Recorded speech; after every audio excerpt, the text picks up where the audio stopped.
Welcome to Book Pop. I'm Molly Fish. I'm Jamie Anderson, and we're back.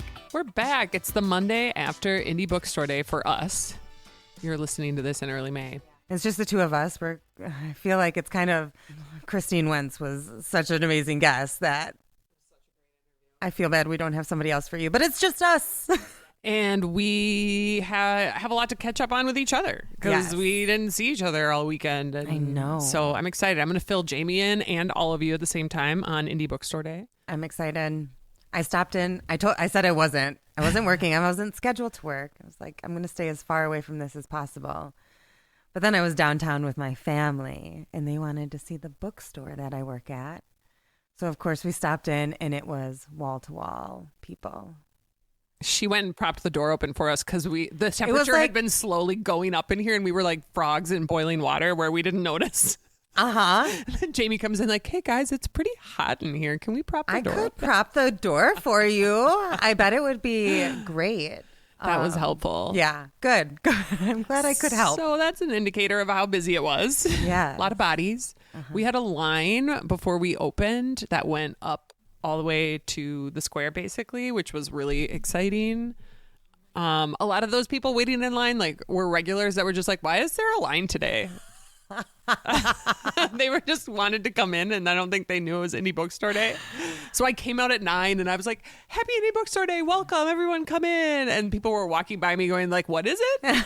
Because they just were like, we're Saturday customers. And yeah, we're always here. Why? We don't know why we have to wait in line this day. And I was like, well, that's because everybody's here today. Everybody's here today. But it was really fun to have a big line. Mm-hmm. And I heard from a lot of the other Madison area bookstores, they all had really big, successful days too. It was great that the weather was so nice. It was. I think it was kind of rainy last year. Yeah. And the weather is partially what brought us downtown too. I was with my mom and my sister and my niece for a little girls' day out, and we caught the end of the farmers market. Mm-hmm. We went down State Street and did some shopping. We went to the soap opera and we mixed our own perfume. Oh, I love that. It was fun. There was a moment where I was like, we're never going to agree on this. Oh, you were making one for the we family? We were making one for all of us. Oh my God, if we had to do one, it would have taken us forever if we were doing one for each of us. So we were trying to agree on one for our girls' day out scent. Cute. It was a great idea. And actually it turned around and everything went fine, and we made a decision and everybody liked it. And everyone gets a little vial? Or? Yep. I got a little thing of essential oil. Nice. And my niece and my mom each got a roller ball one. And then, my sister got a spray one. Cute. Yeah. I love the soap opera. It's so fun. Was State Street crazy? Because it was also Crazy Legs, the race that goes through campus. It was also Mifflin Street Block Party. That's right. Which I've never. Never. It's not on that's an event not on my radar. I know. You could see I was closing up at 6:15, and people are still pouring over to Mifflin. And we're there all day, but the Mifflin Street Block Party, I guess if you're listening and you don't know, is this huge campus. And it's a block away from us. And it's right downtown near us. And it's a lot of people in Wisconsin gear, but students, and there's always a car that gets flipped or a porch that collapses under the weight of kegs and 100 people. Yep. So it's always kind of a dramatic situation, but people were still just pouring by, and I just was laughing to myself, can you imagine? Did you hear of anything happening? No, I didn't. I think maybe it was an uneventful one, because I feel like Madison Minutes or someone would have told me about the Mifflin Street drama. So yeah, downtown was just crazy. Plus the good weather and the farmers market. And yeah, it was nuts. Yeah, we had our fill. We made it to not even the end of State Street. And then probably halfway down State Street, we turned back. And then we went to Atomic Antiques on the west side. So fun. I was like, if I'm going to take, first of all, we have time for one more stop based on how long we've spent together so far. Until my time is up. Until my time is up. One more stop. And I'm like, I'm going to take you guys to this one because we'll have fun. There's lots of cool stuff to look at. Something for everybody. Yes. So, yeah, we just wandered around there for an hour. Guess who I ran into? Who? Haley McLaughlin. Oh, amazing. From our friend from the Children's Museum and our guest on the podcast. She was killing time before going to see Sinners. And I was like, oh my God, you are so on brand for just who you are and your authenticity. I'm obsessed. Hanging out at the vintage. Killing time before she goes to a horror movie. God. Amazing. Yeah. So that was fun. Yeah. Great. Had a great Saturday. It was a great Saturday. I fell asleep for 1,000 years after that Saturday. But it was great. And then you had a great Sunday too. I think there were a lot of people, like you were saying, that don't really want to brave the crowds for Indie Bookstore Day, especially book people. Yes. You know, there's two kinds of book people, those who line up to go to Indie Bookstore and those who are like, that's the one day I'm not going to go to a bookstore. I will go the next day or I will go the week before. We had a couple online orders from people that commented like, thanks so much. I will not be in today. I'm supporting you. I'm happy you're here and I will not be showing my face. And I just said like, thanks. Appreciate the order. Yes. That works too. We get it. And I'm kind of with those people too. Like I could tell. I like busy, but a crowd. Yeah, when the line wraps around the store and it's like when I first did the grown-up book fair and I was so overwhelmed. I was like standing people and checking out and this is all I can do, Molly. I can't move from this spot. I physically am so overwhelmed I can't do anything else than check people out right here. And there's a lot of people we know who don't want to do that book fair either because of the press of people. Yes. So yeah, there's there's lots of space I'm in this here world. for all those other days. That's right. I am here for all those other days. There's space in this world for all types. Yes. And it was great. Do you want to know what some of the best sellers were on do. Indie Bookstore Day? I do. I'm dying. I feel like you could guess the number one bestseller even if you hadn't already sneaked a peek at this list. Yes. Is Emily Henry. Correct. It just came out. The new Emily Henry. I feel like they timed this. I was thinking about it. They must have timed it to come out right before Indie Bookstore Day. Smart. Because everyone's going to be at the store anyway. Can you guess what the second place best bookseller on Indie Bookstore Day was? Well, Sunrise on the Reaping. Correct. Which is also, spoiler alert, our number one seller for the year so far. We ran that this morning just out of curiosity, and yeah, it is only been out 6 weeks, and it is our best seller by far. By far, which is crazy. If Onyx Storm, like the regular edition and the deluxe edition were combined, that would be tied with Sunrise on the Reaping. So that's pretty exciting. It's very impressive. I'm here for all of this. Yes. Okay, how about number 3? You got to guess? It's nonfiction. But not by our previous guest. Who would have? Is it Abundance? Ooh, no, that's a good guess. Oh. I don't know. It is Everything is Tuberculosis by John Green. Sure. We sold a lot of those also on Indie Bookstore Day. And that isn't even in our top for the year. But we have just been, come out like a month ago or something. I think there's been articles and stuff coming out recently about it. It's picking up again. Traction. Yeah. I tried to listen to it. This is full disclosure. Mm-hmm. Not for you. No, it got too dense and I don't know. I feel you. And I've been reading a lot of nonfiction lately, and I think that was just like one I couldn't get into. Like I had a high standard now. So yeah. Or it was like a bridge too far with like you've been doing so much nonfiction that it has to be really good or really up your alley. Lots of great sales overall. Okay, this is a good one. Bestseller of the year so far is Sunrise on the Reaping, Hunger Games. But what is number 2? Oh, Onyx Storm? Nope. No? Funny because it's true by Christine Wentz. No way. I mean, we did sell at her book event. Launch. Yeah. So it had a lot of built-in customers. So we sold a lot of books there. We sold out of books there. But that is our number 2 seller for the year. I'm still impressed by that because we do a lot of events and we sell a lot of books at events. Yes, we do. And that's the best one so far. Yeah. So we're really grateful to the Wisconsin Book Festival for including us, Arts and Lit Lab, Christine for coming here and talking. It also was great because she came and signed a bunch of copies. So if you're listening to this and you haven't read it yet, the story of the history of the Onion and in Madison, it's so good. We both read it. Yes. We loved it. We talked to Christine, listened to the episode, buy the book. Yes. And then third place, even though it just came out this week, Oh my gosh. Is Emily Henry? That's how many of these we sold. Yeah. Remember when you were like, maybe just get one more case? That's been like my motto. When she's like, I don't know, how many do you think we need? Just get one more case. It's like whatever you're thinking, add a case to that. Yes. And I have been doing that, and we haven't run out, which is great. And then sometimes I'm like, Molly, we sold out. Can we like double that order? That has been crazy to keep up with because it's been such a busy month. Although with Emily Henry, we haven't sold out yet. But it's been 1 week, Right. and I can't believe that we have had to reorder so much. Thank you to everybody, our wonderful customers. Thank you so much. We have had such a great spring here, and it helps us do this podcast. It helps us create jobs and put money back into our community. Exactly. And put on events for the community. I'm really excited. Yeah. That everything is going so well. Yes.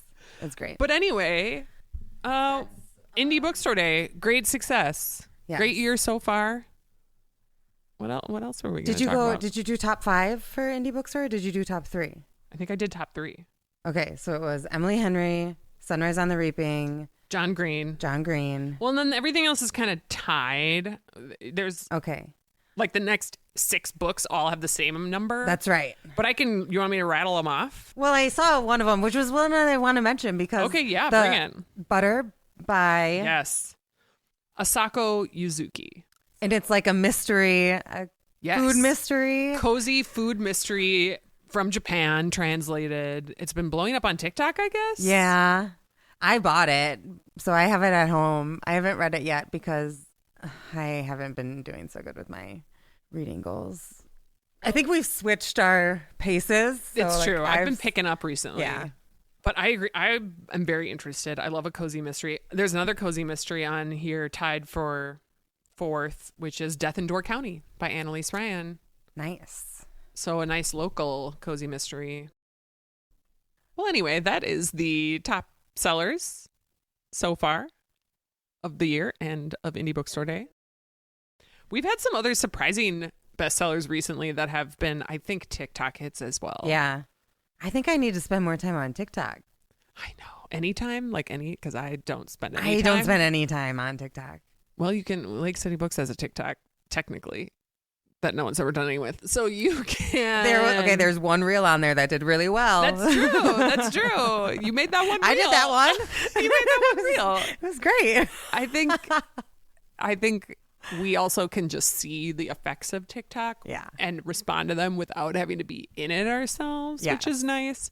So one that has come up recently was I Who Have Never Known Men by Jacqueline Hartman, which Jamie read like a year ago and we talked about and then couldn't figure out but was kind of obsessed with. Right. And now it is blowing up. So I feel like you were really ahead of this trend. Yeah. And it was somebody who came into the store asking for the book, how I got picked onto it. So never hesitate to recommend a book to a bookseller.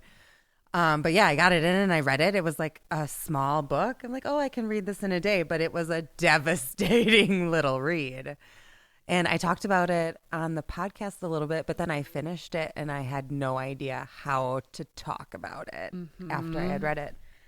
And then people had come into the store and had read it and were talking about it with me. And I don't know, it was interesting to see how everybody reacted differently to it. But ultimately everybody was like, yeah, this like wrecked me in a really like cellular way.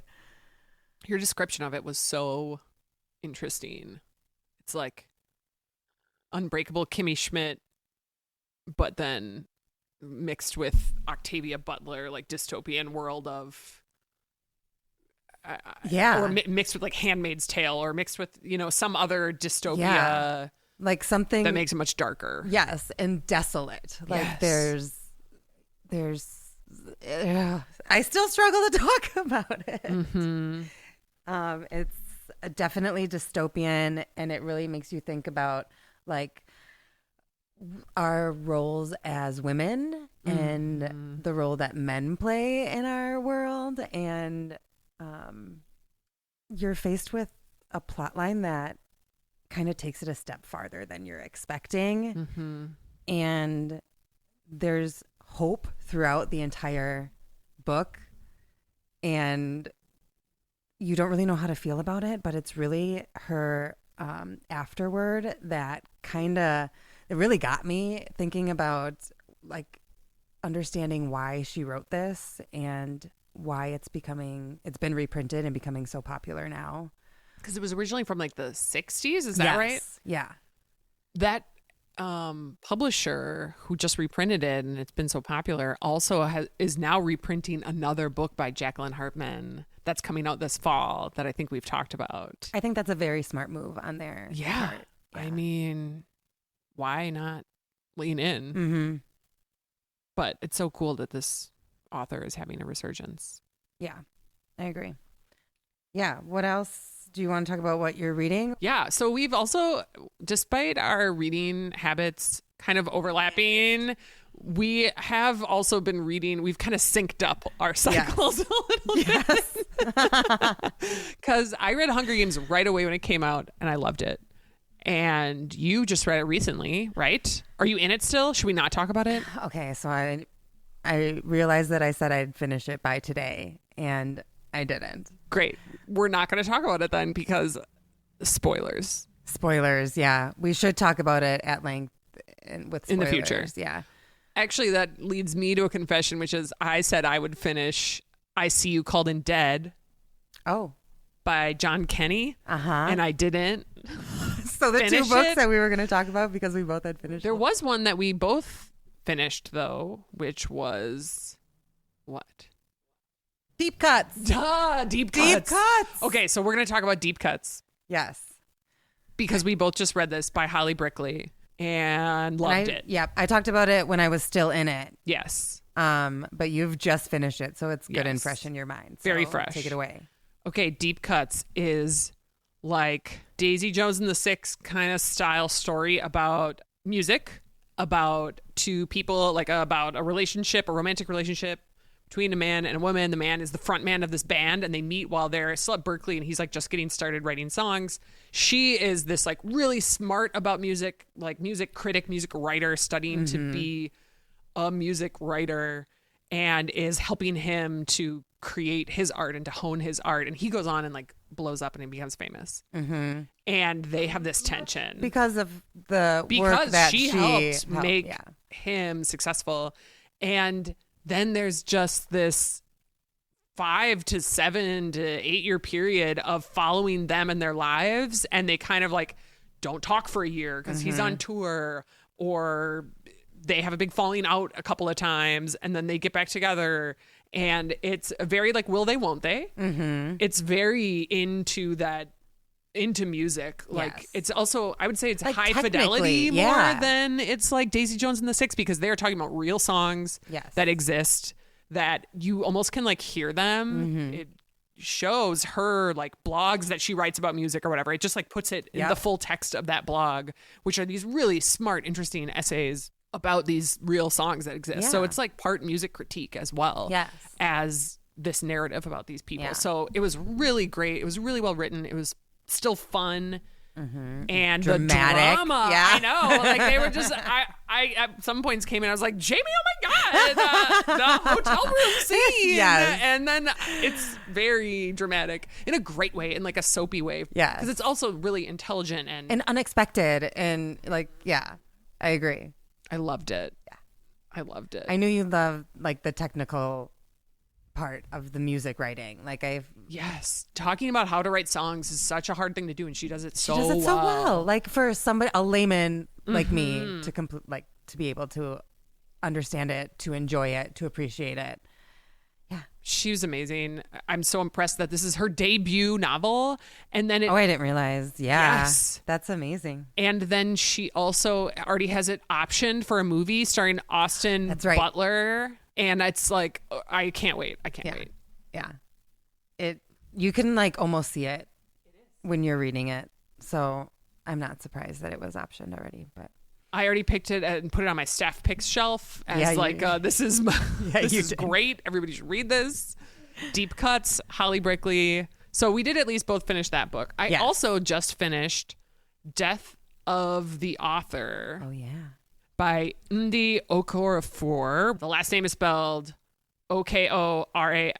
and it is worth looking up this name and reading this book. It's like literary sci-fi about race and the future, and there's like an Elon Musk character that is, and so it's in a world that's like the not too distant future, where she is a paraplegic woman and she's writing this sci-fi about robots that is in like a post-human world, and she is also dipping into AI, and AIs are like character, right? They're characters in her book, and it's a book within a book. So you read her book chapter at a time about these robots and AIs. I love a book within a book. I love a book within a book. And you're reading about these AI characters, and then she's literally has AI legs that they help create for her, because it's this like cutting edge technology. Sure. And so there's this blend of sci-fi and realism, and really tied to our current world and the dialogue around AI in general, and like what it can do, but then also what we're terrible using it to do. Yeah, exactly, like terrible things as well. The characters are just wonderful. There's like, it's this huge Nigerian family that she has, and they all these siblings, and they all react to her success and her fame and her becoming like part robot, and it's amazing. Okay. I just loved it. Death. And I loved the book within a book about the robots. I was like, it's a great sci-fi book within a really great like literary book. She basically wrote 2 good books. She did. It's so impressive. Yeah. So Death of the Author was really worth it, especially if you're a sci-fi person, or if you're curious about AI or kind of worried about AI. I feel like it offers an interesting perspective on that in a really beautiful narrative. So Death of the Author. Any other books you want to talk about? I was so prepared to talk about, well, not so prepared. let's not get ahead of ourselves. But I was thinking I would talk more about I See You've Called in Dead. But you can talk about it. Well, I'm not worried about spoilers. Okay. Well, one of the comps, this is The Office meets 6 Feet Under. I just want to mention, like, if anybody is looking for a dry, we'll talk about it next episode, but if anybody needs like a dry humor, heart lifting, if you're really, really sad, don't read it. But if you're like a little bit out from sad, it is a great read, and it's very comforting, and it's very uplifting and cathartic. And just like very laugh funny, out loud, sarcastic. funny. Yeah, the sarcastic dialogue gets me where I'm like, oh, this is how real people talk. And it is like a sitcom level dialogue. Yes. But it follows a guy who's really down on his luck. He is divorced from his wife. He writes obituaries, and he writes his own obituary and accidentally posts it. And there's no way to unpost it. So he's dead. And he goes to his company, and we're like, you're dead. We can't do anything for you right now. So then he kind of figures out what that means for him. But just like starts relating. It's about like finding what life means again, but then through this lens of death, of obituaries and funerals and celebrating people's lives, and it's very, and their families and loved ones and the people left behind. Right. Yeah. And he kind of regains his joie de vivre throughout that, which was making him really bad at obituary writing when he didn't have that. And he was like writing mistakes. Yes. And not fact-checking anything is just random things. So then he kind of goes back to appreciating the importance of them. And yeah. I'm only halfway through. I'm really liking it. It's just hitting like a little close to home for me right now. So I'll probably pause it. But I agree. I would recommend it to people as well. Yeah. It's well written. It's funny. It's dark, but it's still uplifting. We'll circle back. It's a hard line to walk. It is. It very much is. Yeah. We love talking about books. Yes, we do. Thank you all so much for your support so far this year. We've got a big stuff coming up too. Lots of events. Check out our website. We're ramping those up. Yes. LakeCityBooks.com. Thanks for listening. We'll see you at the bookstore. Bye.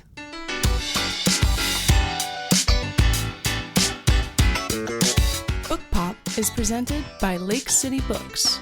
Produced by Molly Fish and Jamie Anderson. Edited by Claire Canapel. Music and art by Lovick. Follow us on Instagram at bookpop.podcast. Subscribe and rate us wherever you listen to podcasts. For more information, check out bookpoppodcast.com.